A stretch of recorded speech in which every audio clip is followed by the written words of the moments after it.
Cerita dimulai dengan memperlihatkan sepasang suami istri dengan sang suami yang bernama Bang Uigang dan juga istrinya yang bernama Yunsu. Bang ini sudah lama berkecimpung dalam bisnis real estate sehingga tidak heran kalau dia punya rumah yang besar dan mewah dengan beberapa fasilitasnya. 그래서 뭔데 부탁할 거. Di saat itu, Yunsu sang istri meminta izin kepada Bang untuk pergi liburan bersama temannya. Yang mana Bang juga diminta untuk menjaga anak gadis teman istrinya itu selama mereka pergi liburan. 얼마나 걸린다는데? 3주? Dan sebagai suami yang baik juga pria yang bertanggung jawab, Bang dengan senang hati mau mengantarkan istri dan temannya ke bandara. Sampai sini kita masih belum bisa melihat apa yang istimewa dari Bang kecuali hanya om-om kaya raya yang punya fasilitas dan istri yang cantik. Sesuai janjinya kepada sang istri tercinta, Bang menjemput anak gadis temannya tadi yang bernama Yunji. Yunji mengajak temannya ikut nebeng di mobil dan meminta Bang untuk tidak langsung mengantarkannya pulang ke rumah, tetapi ingin diturunkan di toko buku untuk membeli beberapa buku pelajaran. Dan kita akhirnya akan diperlihatkan sedikit dari keistimewaan si Bang ketika dia mampu menganalisa dan mampu membuat kesimpulan saat menebak jika Yunji tidak benar-benar pergi ke toko buku, melainkan ia akan nongkrong bersama teman-temannya. Namun, Bang sama sekali tidak melarangnya dan justru malah memberinya uang saku supaya Yunji bisa meraktir teman-temannya. 줘봐. 이것도 좀 사 먹고. 알았지? 고맙습니다. Di saat tengah malam, Bang ditelepon oleh Yunji yang mengatakan kalau dia sakit perut. Dan di saat sudah sampai di sana, Yunji terlihat tengah berduaan bersama seorang pemuda dan langsung pergi saat itu juga.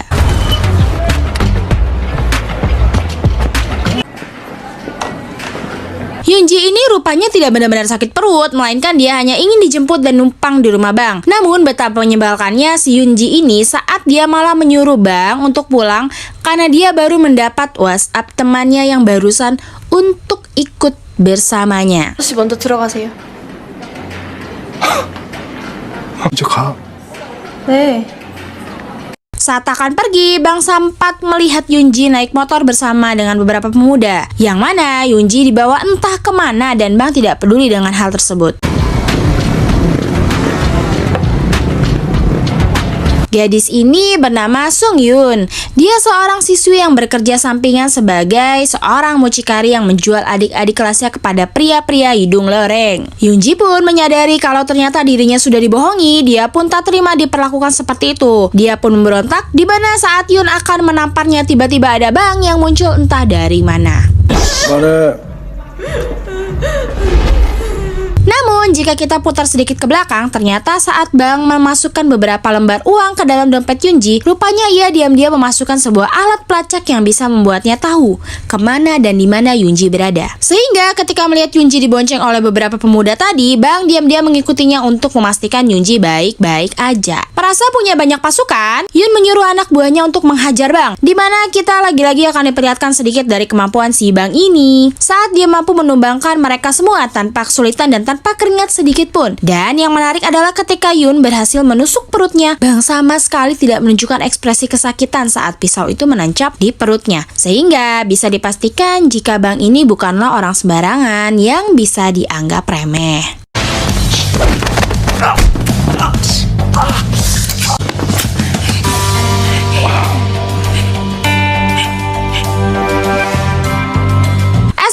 Yunji memutuskan untuk menginap di rumah Bang selama ibunya pergi.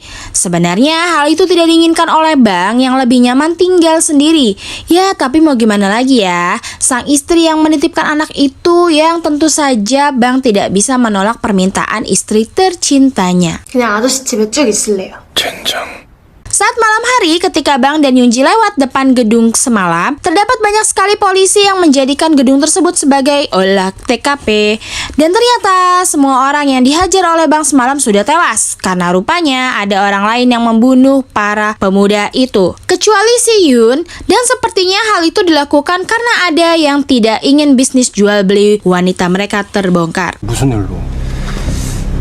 이쪽 길로 자주 다니세요? Keesokan paginya, Bang pun didatangi oleh seorang detektif kepolisian bernama Detektif Lee. 이거 뭐 그냥 통상적으로 하는 거니까.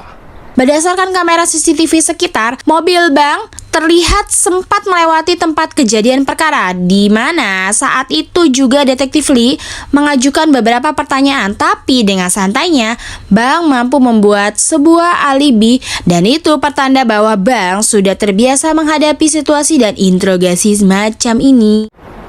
Tak lama setelah detektif Lee pergi, Yoonji mendapat telepon dari Yoon dan mengancam akan menjebloskan Bang ke penjara. Berbekal sebuah pisau yang sempat dipegang oleh Bang, pisau itu pastinya akan menjadi barang bukti seolah Bang lah pelaku pembunuhan tersebut. Yoon juga mengatakan bahwa ada pelanggan yang menginginkan dan tertarik dengan Yoonji, yang mana dia meminta supaya Bang menyerahkan Yoonji dalam waktu 1 kali 24 jam, karena jika tidak maka Yoon akan menyerahkan pisau tersebut kepada polisi. 왜요? 우리한테 가봐야지. 그냥 경찰에 신고해요. Tidak tinggal diam begitu saja, Bang langsung membuka koper berisi gelang pelacak untuk dipakai oleh Yoonji. Lalu sementara dia akan keluar sebentar untuk mencari Yoon, berdasarkan alat pelacak yang ada di dalam dompet milik Yoonji yang diambil oleh Yoon. Dan betapa terkejutnya Yoon dan kakaknya ketika melihat Bang tahu-tahu sudah berada di sana. Ia pun menyuruh anak buahnya untuk menghajar si Bang.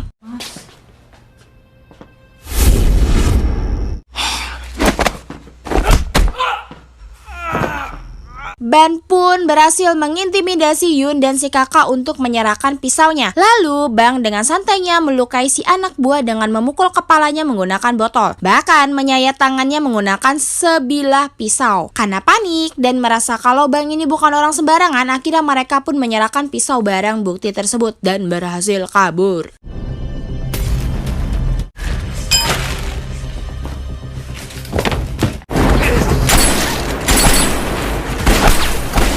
Di mana saat itu juga Bang justru mendapat serangan dari seseorang yang entah itu siapa, akan tetapi Bang hampir saja terkena senjata sumpit dan mengharuskannya terlibat pertarungan dengan pria tersebut. Tak ingin banyak berkeringat, Bang pun langsung melumpuhkan kakinya dan dia pun pergi begitu saja karena merasa tak punya urusan dengan orang ini.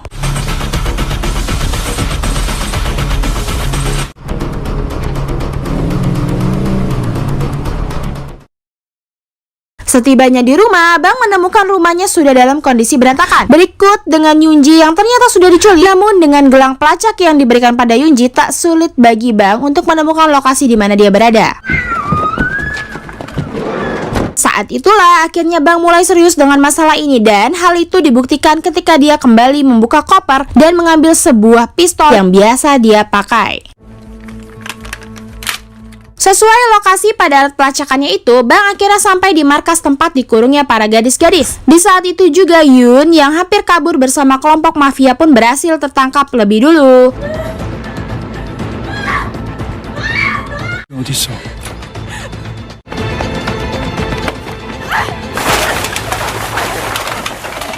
Tapi karena gelang pelacak pada Yoonji sudah diketahui, Bang terpaksa membawa Yoon kembali ke dalam, dan disitulah Yoon terpaksa membeberkan semuanya. Dimulai dari hotel tempat para gadis ini akan dijual. Berikut alasan kenapa mereka memilih siswi seperti Yoon sebagai mucikarinya. Saat Bang bertanya apa nama hotel tempat para gadis itu dijual, Yoon dengan angkuhnya enggan menjawab pertanyaan tersebut karena menganggap kalau Bang tidak akan berani menyakiti seorang wanita. Itu adalah kesalahan besar karena Bang dengan santainya menusuk paha Yoon hingga hampir menembus arterinya, sehingga Yoon akhirnya memberitahu nama hotel yang dimaksud. 클럽이야. Beberapa saat setelah Bang pergi, detektif Lee dan anak buahnya pun tiba di TKP, di mana detektif menemukan Yoon yang sudah dalam kondisi tewas karena sepertinya pihak mafia itu sudah membunuh Yoon sesaat setelah Bang pergi agar supaya dia tidak memberikan keterangan lebih lanjut tentang kasus ini. Seorang diri akhirnya Bang sampai di hotel yang dimaksud, di mana disitulah dia langsung disambut oleh beberapa preman yang akan menghajarnya. Di sini kita akhirnya akan diperlihatkan secara jelas betapa tidak berperasaan si Bang ini saat membunuh orang, seolah itu merupakan hal yang biasa, atau mungkin ia sudah terbiasa melakukan hal itu sejak lama, entahlah. Namun sampai detik ini kita masih belum bisa mengetahui siapa sosok si Bang ini. First impression yang sama halnya seperti opa-opa Korea pada umumnya membuat kita tidak menyangka sama sekali jika Bang bisa bertindak nekat, setenang dan sesangar ini ketika hidupnya diusik hanya gara-gara anak teman istrinya diculik.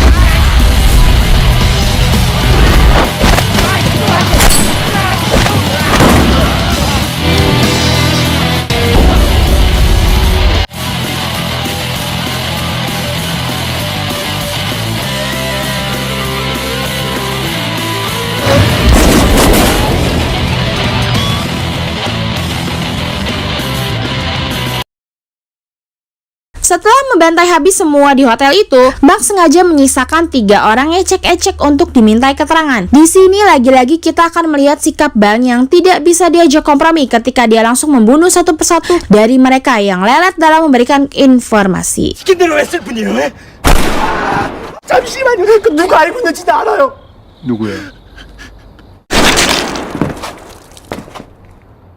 Di saat itulah muncul kembali si pria pirang misterius yang waktu itu 어딨는지 이제 나밖에 모른다는 거. si pirang ini rupanya penasaran dengan sosok Bang yang bisa dengan begitu mudahnya mengalahkan dia tempo hari. Dan yang menarik dari si pirang dengan baik hati memberitahu kemana Yunji dibawa. Dan dengan percaya dirinya mengatakan bahwa percuma saja Bang mengetahui hal ini karena sebentar lagi Bang akan mati di tangannya. 양 화물터미널 블라디바스톡 이리나오.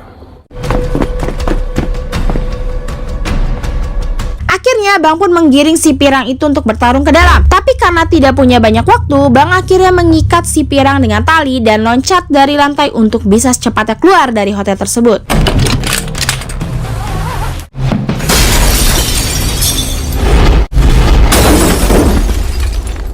Tak diduga muncullah detektif Lee yang menodongkan senjata kepada Bang, di mana Bang dengan santainya merebut pistol di tangannya dan meminta untuk ikut ke pelabuhan tempat Yunji akan dibawa ke Rusia. 새끼야? 이거 아주 위험한 새끼네. Sesampainya di pelabuhan, Bang langsung menabrakkan mobilnya ke sebuah mobil yang akan membawa Yunji.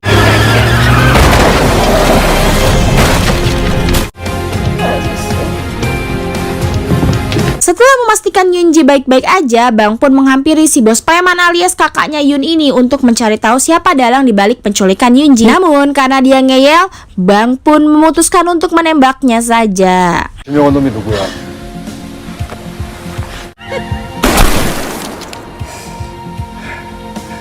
Dan satu hal lagi yang membuat kita terkejut saat mengetahui jika detektif Lee ini merupakan seorang oknum penegak hukum yang korup, di mana Bang yang sadar akan hal itu pun membuat kesepakatan dengannya supaya mau membereskan kekacauan ini dan membersihkan namanya dalam kasus ini. Sebagai balasannya, Bang akan tutup mulut atas uang suap dan hubungannya dengan kelompok mafia ini. 조만간 연락할게. Yunji dan Bang pun dirawat di rumah sakit berkat bantuan detektif Lee yang menjadikan mereka berdua sebagai korban. Ternyata Lee masih penasaran dengan bagaimana Bang bisa mengetahui kalau dirinya mendapat uang suap dan terlibat dengan kasus ini. Setelah dijelaskan, dia cukup kagum ketika Bang menyadari hal itu saat terjatuh dari hotel lalu melihat mayat Yun di dalam bagasi mobilnya. Dan hal itu pastinya dilakukan untuk melenyapkan barang bukti. 굳이 왜 시체를 가지고 모텔까지 갔을까?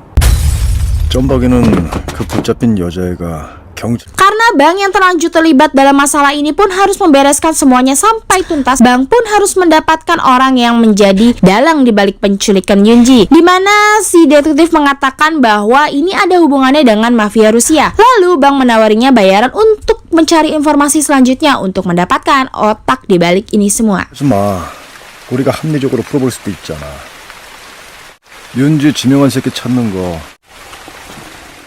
Malamnya, Bang ditelepon oleh sang istri tercinta untuk bertanya kabar dirinya dan Yunji. Bang mengaku semuanya masih baik-baik aja supaya istrinya itu tidak khawatir dan bisa liburan dengan tenang. Terlepas dari aksinya selama ini dan masa lalu Bang yang masih menjadi misteri, Bang nampaknya sangat sayang sekali kepada sang istri. Karena hal itu juga menjadi alasan kuat kenapa Bang sangat ingin menuntaskan masalah ini secepat mungkin. Karena jika tidak dibereskan sekarang, para mafia itu tentu tidak akan tinggal diam dan pastinya akan mencari pelaku yang telah membantai antek-antek dan bisnisnya. Sehingga daripada membahayakan sang istri untuk kedepannya, Bang memilih untuk menyelesaikan masalah ini sampai ke akar-akarnya. 잃어버릴까봐. Tak lama dari itu, detektif Lee pun menelpon Bang karena ia sudah mendapat informasi nama orang yang menjadi dalang di balik penjualan gadis-gadis muda itu. 의뢰가 들어왔어. 윤지를 지명한 놈이 러시아 놈이야. Dia bernama Park Young-ju, yakni seorang mucikari internasional yang menjual gadis-gadis Korea ke Rusia. Yang mana saat itu ia langsung dikejutkan oleh kemunculan Bang yang ujuk-ujuk membantai seluruh anak buahnya.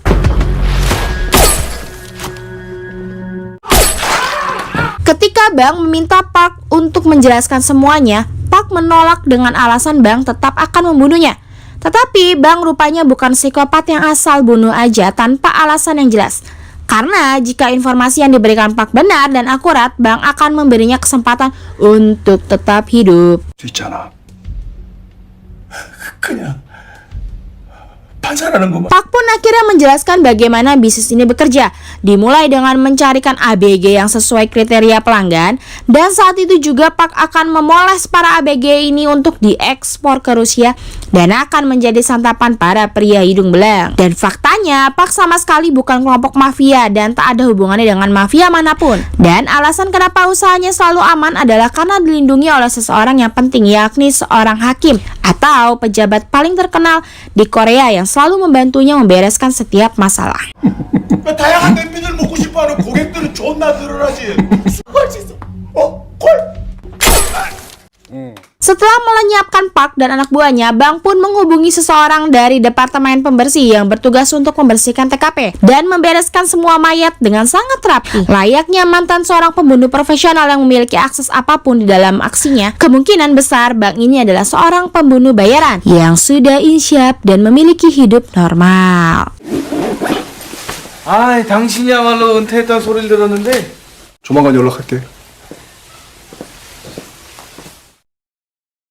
Tak hanya memiliki akses ke departemen pembersih, Bang juga punya akses ke seorang ahli senjata yang memiliki berbagai senjata api, di mana Bang meminta sebuah senjata api berjenis sniper rifle berikut dengan peredamnya. M200. 그리고 라이플 소음기도.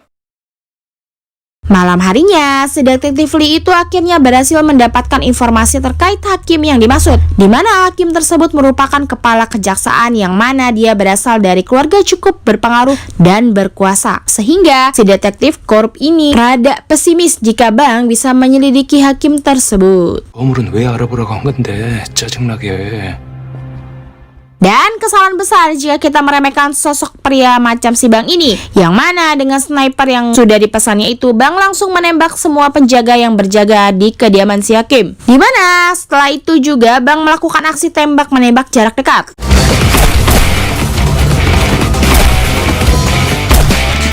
Boris. Articha.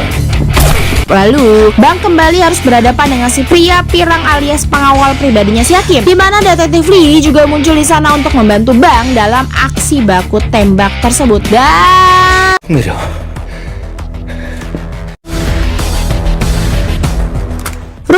rupanya si detektif korup ini sudah berkhianat dan sengaja menjebak Bang supaya datang ke tempat ini, di mana Bang dibawa ke hadapan si hakim yang sudah menunggunya. Dan benar apa kata si detektif ini, jika hakim ini sangatlah berkuasa dan memiliki jaringan yang sangat luas. Bahkan Lee sendiri merupakan anteknya si hakim yang sudah lama bekerja untuknya. 김정훈입니다.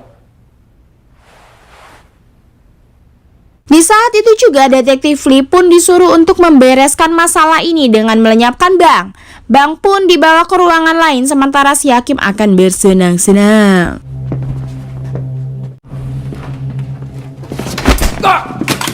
Tibanya di ruangan yang lain, Bang pun berhasil melumpuhkan mereka semua dengan sekejap mata. Yang mana sebelum membunuh si detektif, Bang sempat memberikan alasan bahwa dia sengaja membiarkan dirinya tertangkap supaya bisa melihat langsung wajah si hakim dengan mata kepalanya sendiri. Dan karena dari itu, berarti jika mau dari tadi, Bang bisa saja membunuh mereka semua dengan sangat mudah. 판사님, 얼굴 보려고. Dan sekarang saatnya dimana si pirang ini muncul lagi karena masih saja penasaran ingin menguji kemampuannya untuk bertarung dengan Bang. Dan mereka berdua pun menyajikan pertarungan yang sangat epik dan membuat jiwa kita yang menonton jadi meronta-ronta.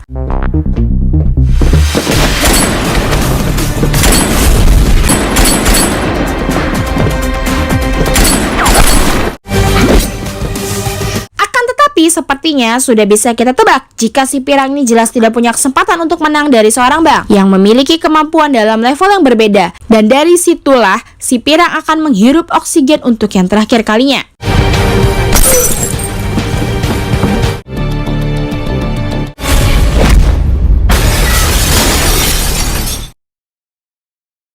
Setelah semua anak buahnya habis dan benar-benar habis tak tersisa, si hakim yang di awal tadi tampak tampak merasa paling berkuasa dan besar kepala pun kini langsung ciut ketika harus berhadapan langsung dengan Bang. Dimana gugup dan gemetaran nampak sekali terlihat di wajahnya. Bahkan untuk duduk saja si Hakim harus menunggu perintah dari Bang yang santai ini.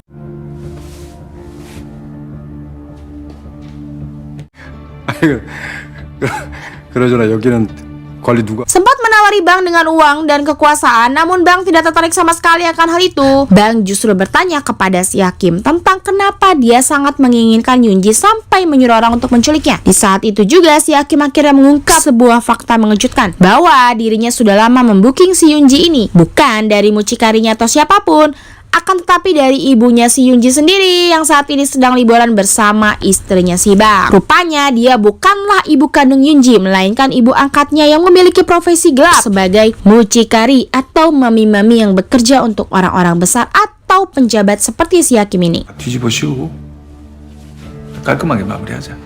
Dikira akan dibiarkan hidup, si Hakim pun ikut tertawa ketika Bang tertawa. Bahkan dia ikut berdiri ketika Bang mulai berdiri. Dan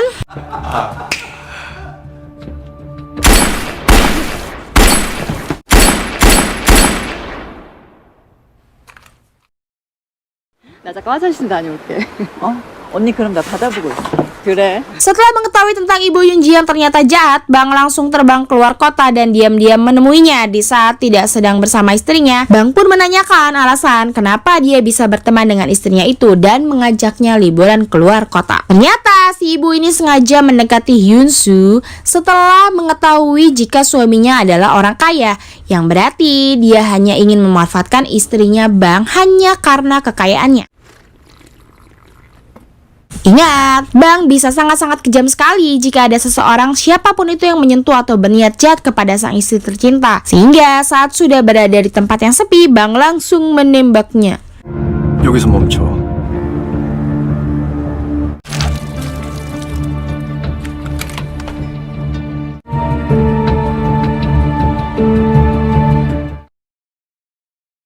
Setelah semuanya selesai, dibalik semua aksi yang Bang lakukan, bisa kita lihat semata-mata karena Bang sangat sayang kepada istrinya. Hanya karena anak orang lain yang dititipkan oleh istrinya saja, Bang sampai sebegitunya dalam menjaganya.